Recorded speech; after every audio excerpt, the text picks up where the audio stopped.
Dear students, आज हम कुछ और क्वेश्चन को सॉल्व करेंगे pertaining to NEET exam.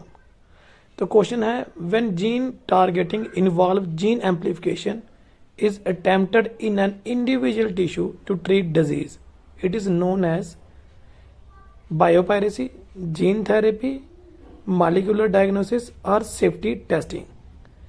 Question को ध्यान से सुनिए। कहता है कि जब जीन को टारगेट किया जाता है, जिसमें इन्वॉल्व करते हैं जीन को एम्पलीफाई करना, मतलब उसकी कॉपियाँ क्रिएट करना, इन एन अटेम्प्ट, ठीक, individual tissue to treat a disease. तो जीन को यूज किया जाता है ताकि हम क्या करें, एक डिफेक्टेड जीन को निकाल के एक सही वाला जीन डालें ताकि टिश्यू अच्छे तरीके से काम कर सके। तो नेचुरली बात है, ये जीन थेरेपी ही होगा, क्योंकि जीन थेरेपी में क्या करते हैं, डिफेक्टेड जीन को निकाला जाता है और सही वाले जीन को डाला जाता है। Biopiracy something else. बायोपायरेसी में क्या होता है कि आपकी डिस्कवरी, आपकी पैटर्न कोई और ले जाए, उसे बायोपायरेसी कहा जाता है।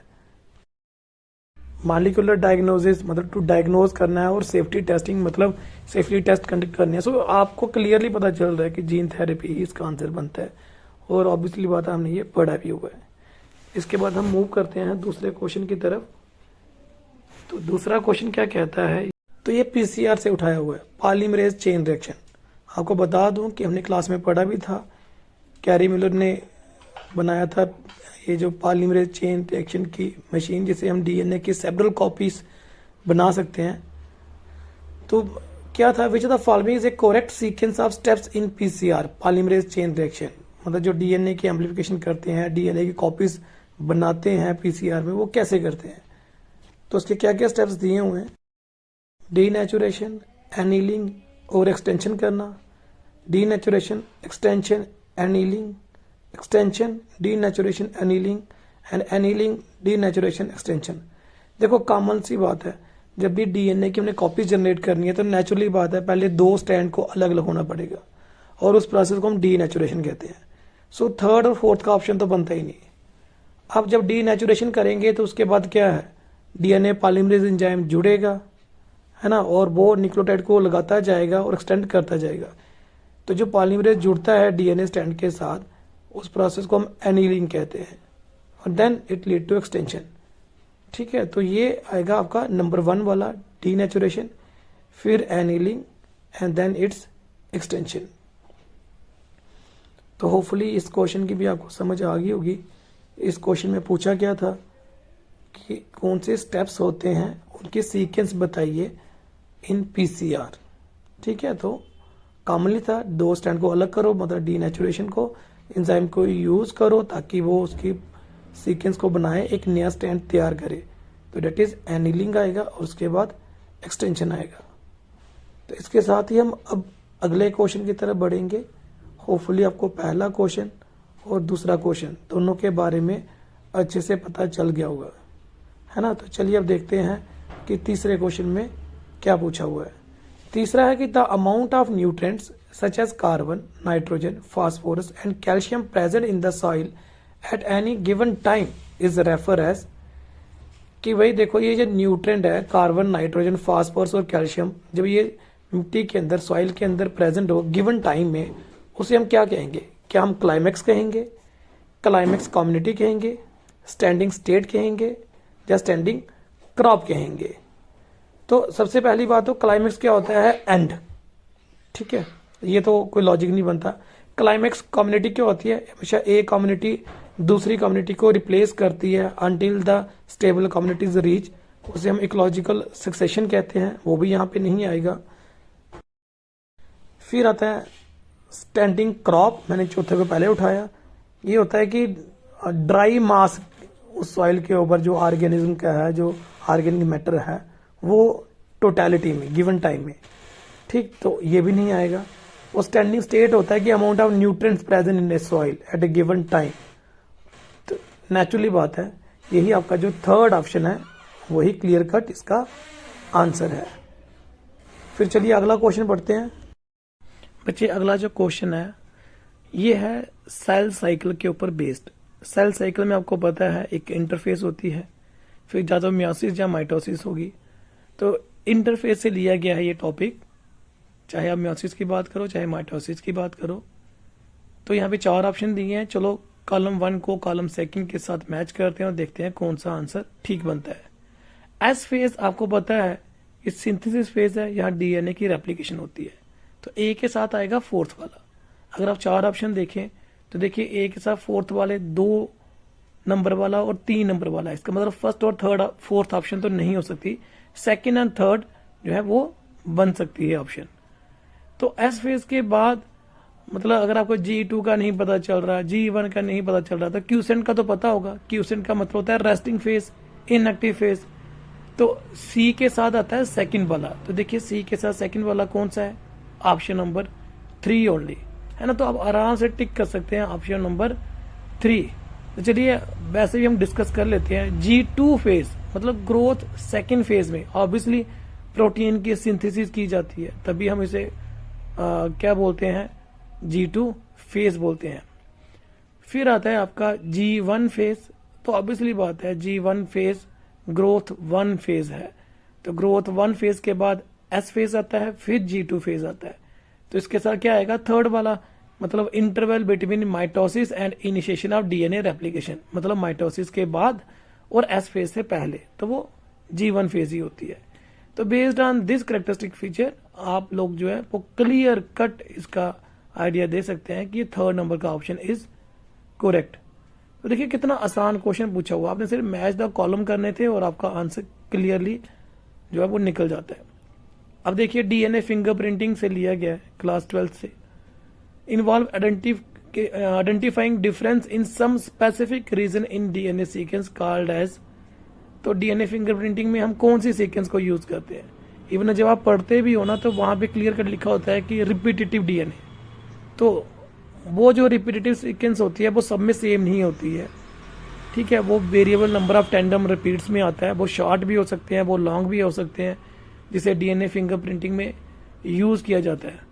तो इसका जो क्लियर कट ऑप्शन है वो रिपीटेटिव डीएनए है, जो आप आराम से इस क्वेश्चन को सॉर्ट आउट कर सकते हैं, राइट।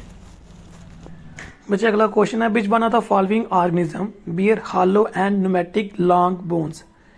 कि इनमें जो नीचे ऑप्शन दिए हुए हैं कौन सा ऑर्गेनिज्म है जिसकी बोन जो है वो न्यूमेटिक है, मतलब बोन के अंदर जो वो खाली जगह होती है। जैसे हमारी बोन हार्ड होती है, भरी हुई होती है, हैवी होती है, लेकिन इनकी बोन लाइट होती है क्योंकि वो बीच में से खाली होती है, जैसे पाइप होती है, ठीक है। तो पहला है नियोफ्रॉन, हेमिडटाइलस, मैक्रोपस एंड ओरिन्थोरिंकस। तो बच्चे अगर आप ध्यान से देखो तो इनमें से 3 तो एनिमल है और एक जो नियोफ्रॉन है मतलब ये बल्चर है, तो ये बर्ड है। ऑब्वियसली बात है कि बर्ड में ही हम लोग पढ़ते हैं कि उनकी न्यूमेटिक बोन्स होती हैं ताकि वो हवा में उड़ सकें, हैवी बोन होगी तो वो उड़ नहीं पाएंगे। सो क्लियर कट है नंबर 1 इसका जो आंसर है। हेमिडटाइलस लिजर्ड होती है, आपने देखी होगी, है ना। देन मैक्रोपस आता है, मैक्रोपस बचे आपने देखा ही है, कंगारू। एंड ओरिन्थोरिंकस मतलब डक विल प्लेटिपस। तो ये तीनों तो एनिमल है, जो नंबर 1 का था वो बर्ड था, तो option number 1 is the correct answer. तो चलिए अब हम अगले क्वेश्चन की तरफ बढ़ते हैं। Chronic autoimmune disorder affecting neuromuscular junction leading to fatigue, weakening and paralysis of skeletal muscle is called as arthritis, muscular dystrophy, myasthenia gravis और gout। तो बच्चे ये नोट करने वाली बात है, एक तो ये ऑटो इम्यून डिसऑर्डर है। ऑटो इम्यून डिसऑर्डर मतलब यहाँ हमारे जो इम्यून सिस्टम के सेल अपने ही सेल को डिस्ट्रॉय करना शुरू कर देते हैं, उनको हम इम्यून डिसऑर्डर बोलते हैं। और किसका इम्यून डिसऑर्डर है, न्यूरो मस्क्यूलर जंक्शन, मतलब यहाँ पे नर्व मसल के साथ मिलती है, उसे कंट्रोल करने के लिए उस जंक्शन पे डिटोरेशन होती है, जिसके सिम्टम शो किए गए। आर्थराइटिस आपको पता है जॉइंट्स में होते हैं, है ना। Arthritis something related to bone, आप उसे भूल जाइए। मस्क्यूलर डिस्ट्रॉफी, मस्क्यूलर ये थोड़ा सा मिलता जुलता लगता है कि मसल का वर्ड लिखा हुआ है, लेकिन डिस्ट्रॉफी का मतलब मसल का डीजनरेट होना, है ना। तो ये भी उससे मिलता जुलता होके भी पता चल जाता है कि ये वो वाला ऑप्शन नहीं हो सकता। गोट तो ऑफ कोर्स नहीं है, तो जो बचा वो है माइस्थीनिया ग्रेविस। यस, यही वो डिजीज है, मतलब यही वो ऑप्शन है जो कि राइट ऑप्शन है, क्योंकि इसी में न्यूरोमस्कुलर जंक्शन पर जो है वो प्रॉब्लम हो जाती है। राइट, तो अब इसका आंसर जो है वो 3rd नंबर का है, और इसके बारे में समझाने की ज़रूरत ही नहीं है, क्योंकि पूरी स्टेटमेंट जो लिखी हुई है वो इसी के लिए लिखी हुई है। राइट, तो होपफुली अगर आपको किसी क्वेश्चन को सॉल्व करना है तो डोंट गो फॉर सिंगल हैंडली कि आपको एक राइट आंसर सीधा पता हो तो कर ले, वो तो ऑब्वियसली बात है, अगर किसी ने बड़े अच्छे से पढ़ा होगा कर सकता है। अदरवाइज कोई भी क्वेश्चन तभी सॉर्ट आउट होता है जब आपको उसकी डिटेल नॉलेज होती होगी तभी। चलिए मैच 1 मैच 2 करते हैं। Match 1 metamerism, canal system, complete and cnidoblast. ये बच्चे फाइलम में से क्वेश्चन लिया गया, आप सबको पता है 11th क्लास का क्वेश्चन है ये। तो सबसे आसान सा है मेटामेरिज्म, है ना। तो मेटामेरिज्म आपको पता है, ये फर्स्ट ऑफ ऑल एनिलिडा में आपको देखने को मिल जाता है। तो ए के साथ 3rd वाला, तो देखिए ए के साथ 3rd वाला ऑप्शन नंबर 2 और ऑप्शन नंबर 3 है। केनाल सिस्टम जो है पारिफेरा मिलता है, तो बी के साथ 4th वाला, तो ये भी 2 और 3 ऑप्शन में दिख रहा है। देन कॉम्प्लेट, ये टीनोफोरा का ऑप्शन आता है, मतलब 2nd नंबर, तो सी के साथ 2nd, इसका मतलब चौथा देखो या ना देखो, आपका जो तीसरा ऑप्शन है वो ये बन जाता है। चलो चौथा भी हम सॉल्व कर देते हैं। नीडोब्लास्ट सिलियन ट्रेट्स में होते हैं, तो ऑब्वियसली बात है ये 4th वाला जो है पहले के साथ ज्वाइन होगा। ये नीचे 4 ऑप्शन दिए हैं, 3rd वाला करेक्ट है। तो देखिए फाइलम में से जो क्वेश्चन निकाला हुआ है, कितना ट्रिकी क्वेश्चन निकाला है कि कितने सारे फाइलम कवर कर लिए हैं। फाइलम पारिफेरा, एनिलिडा, टीनोफोरा और सिलियनड्रेटा। मोस्टली जो 11th वालों को पढ़ाया जाता है, टीनोफोरा एक माइनर फाइलम है, इतना ज़्यादा इनको डिस्कस नहीं किया जाता, लेकिन होपफुली अगर आपको 3 फाइलम की नॉलेज है तो आप तो आराम से इस क्वेश्चन को सॉर्ट आउट कर जाओगे। ये नीडोब्लास्ट जो है, नीडोब्लास्ट क्या होते हैं? नीडोब्लास्ट सेल होते हैं, that is why in phylum को हम निडेरियन भी बोलते हैं, सिलियन ट्रेट्स को, है ना, because they bear cnidoblast sales.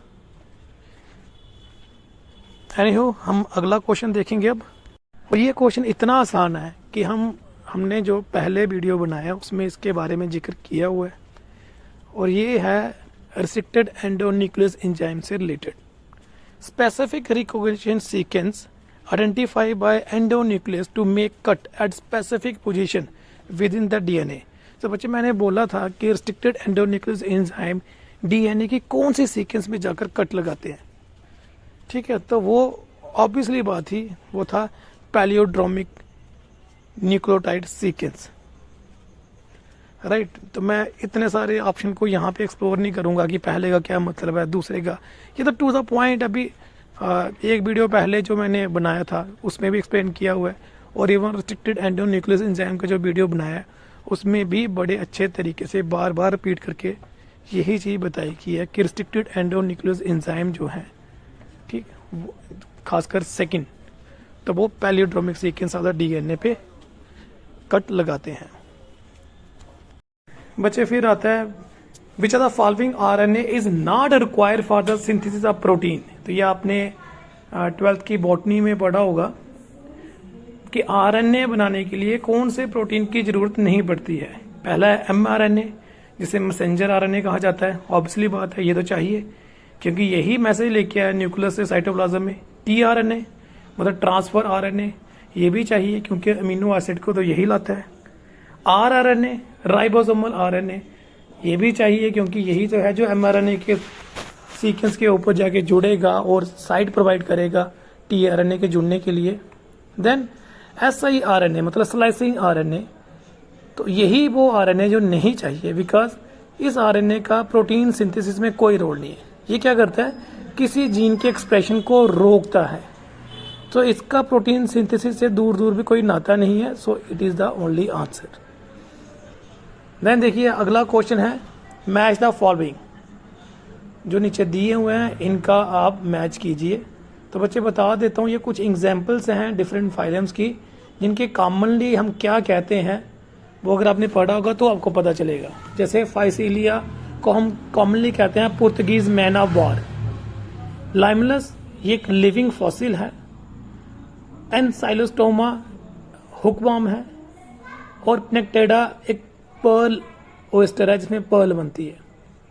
तो ऑब्वियसली बात है, अगर आप फाइसीलिया को सेकंड ऑप्शन से जोड़ रहे हैं तो ऑप्शन में देखिए पहला नंबर, दूसरा, तीसरा, चौथा, तो पहला और तीसरे में ए के साथ सेकंड है। लाइमलस को अगर आप थर्ड के साथ जोड़ते हैं तो पहला और तीसरे में देखिए पहला और तीसरा दोनों में यही दिखा रहा है। चलो एनसाइलोस्टोमा थर्ड का फोर्थ के साथ, तो अगर थर्ड का फोर्थ के साथ देखेंगे तो आपको पता चलेगा कि थर्ड का फोर्थ के साथ ऑप्शन जो है वो बनता है ऑप्शन नंबर 3 में जाके, है ना। फिर फोर्थ का 1 के साथ, तो इट मीन्स जो आपका ऑप्शन नंबर 3 है that is the right answer. ये क्वेश्चन आपको तब भी आंसर आएगा अगर आपने उनकी एग्जाम्पल्स के ऊपर ध्यान किया होगा। तो नॉर्मली ये कॉम्पिटिटिव पॉइंट ऑफ व्यू से जो अगर आप किताब के पीछे वाले पन्नों में देखेंगे, खासकर प्रदीप की बुक होगी, आर की और बुक होगी, अच्छी बुक जो होगी, उसमें ये पक्का दिया होगा उसके कॉमन नेम के बारे में। तो ये ट्रिकी क्वेश्चन है।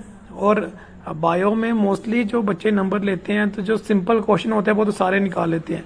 दीज आर सर्टन क्वेश्चंस जो टिपिकल्स होते हैं और जो नंबर आपके बढ़ा सकते हैं या घटा सकते हैं। चलिए अगला क्वेश्चन देखते हैं अब हम। तो अगला क्वेश्चन जो है वो काफी सिंपल क्वेश्चन है। इसमें बोला हुआ है कि cross between male and female both heterozygous for sickle cell anaemia gene. तो सिकल सेल एनीमिया है उसके वो हिट्रोजाइगस हैं। हिट्रोजाइगस कंडीशन मतलब कि फीमेल में जो 2 एक्स क्रोमोसोम है उसमें से एक नॉर्मल है और एक जो है वो अफेक्टेड है। मेल में नेचुरली एक ही एक्स क्रोमोसोम होता है, तो male will always act as sufferer in such conditions. तो उन दोनों के बीच में जब क्रॉस होगा तो जो प्रोजेनी होगी कितने % में डिजीज वाली होंगी। तो आप देखिए कॉपी पे नोट कीजिए, एक्स वाई में एक्स जो है वो सफरर रखिए, ठीक है। तो मतलब मेल तो सफरर ही होगा, एक ही एक्स क्रोमोसोम है उसके पास। और फीमेल कैरियर है, एक एक्स क्रोमोसोम के ऊपर एस लिख दीजिए और एक नॉर्मल रहेगा। तो ऑब्वियसली बात है जब आप क्रॉस करेंगे तो आपको पता चलेगा कि एक्स को एक्स के साथ करेंगे तो फीमेल होगी जो कि सफरर है। फिर एक्स को वाई के साथ करेंगे तो नॉर्मल वाला आएगा, एक में एक्स वाई सफरर वाला आएगा और एक एक्स एक्स कैरियर आएगा। तो मतलब 50% of the population will be the one having disease. तो अगला है after meiosis 1 the resultant daughter cells have.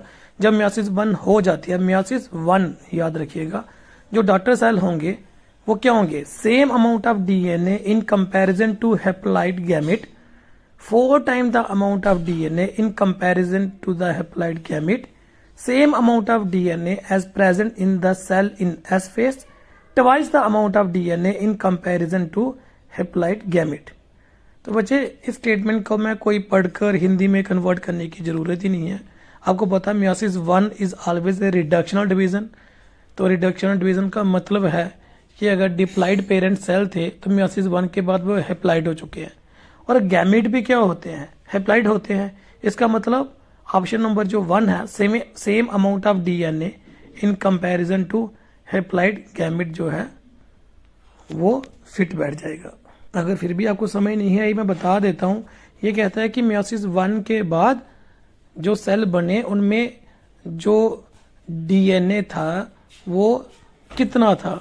तो ऑप्शन में बोलता है भाई हैप्लॉइड गैमेट जितना, तो ऑब्वियसली बात है वो भी हैप्लॉइड था। अगला क्वेश्चन देखिए, विच one of the following nucleic acid is present in an organism having 70S ribosome only. तो ये बॉटनी में अगेन आपने पढ़ा होगा 11th क्लास में प्रोकैरियोट्स।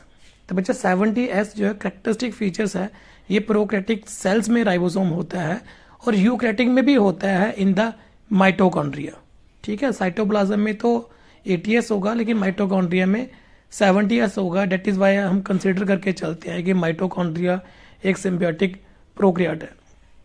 एनी हो, तो अब ऑब्वियसली बात है कि आप प्रोकैरियोट के कैरेक्टरिस्टिक फीचर अगर आपको आते हैं तो आप सॉर्ट आउट कर लोगे।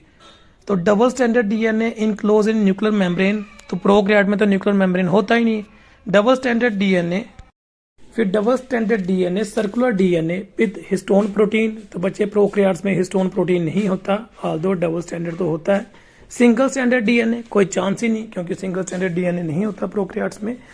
Double stranded circular naked DNA, double stranded है, सर्कुलर है और नेक्ड है। नेक्ड का मतलब कोई हिस्टोन प्रोटीन उसमें नहीं है। तो ऑब्वियसली बात है आपका option number 4 is the right answer. फिर उसके बाद क्वेश्चन है which are the following cell organelles is present in highest number in secretory cell.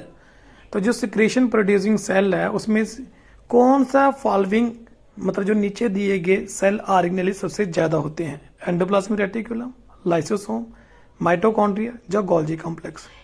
तो बच्चे सिंपल सा इसका आंसर है गोल्जी कॉम्प्लेक्स, क्योंकि जब भी कोई सिक्रेटरी सेल होता है जिसमें बड़ी ज़्यादा सिक्रेशन प्रोड्यूस करनी होती है तो गोल्जी कॉम्प्लेक्स ही है जो सबसे ज़्यादा सिक्रेशन प्रोड्यूस करके उसे बाहर की तरफ भेजता है। राइट, ये तो बिल्कुल सिंपल सा इसका आंसर है, कोई भी इतना ज़्यादा टेंशन की बात नहीं है।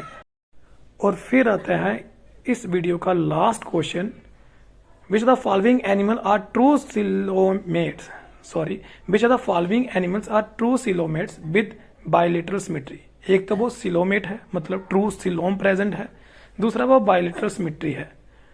तो बच्चे प्लेटीहेलमिन्थस जो है इसमें ट्रू सिलोम तो होता ही नहीं, पहली बार ट्रू सिलोम जो है वो एनिलिडा में आया है। ठीक, आल्दो इकाइनोडर्म्स में होता है लेकिन एनिलिडा और बायलेटरल सिमेट्री जो है वो भी एनिलिडा में होती है। तो second is the right answer. तो these are some of the questions which have been discuss in this video. Hopefully आपने अच्छे तरीके से आपको आते भी हों और इन केस अगर नहीं भी आते हों तो आपने अच्छे तरीके से अंडरस्टैंड किए हों। थैंक यू बच्चे।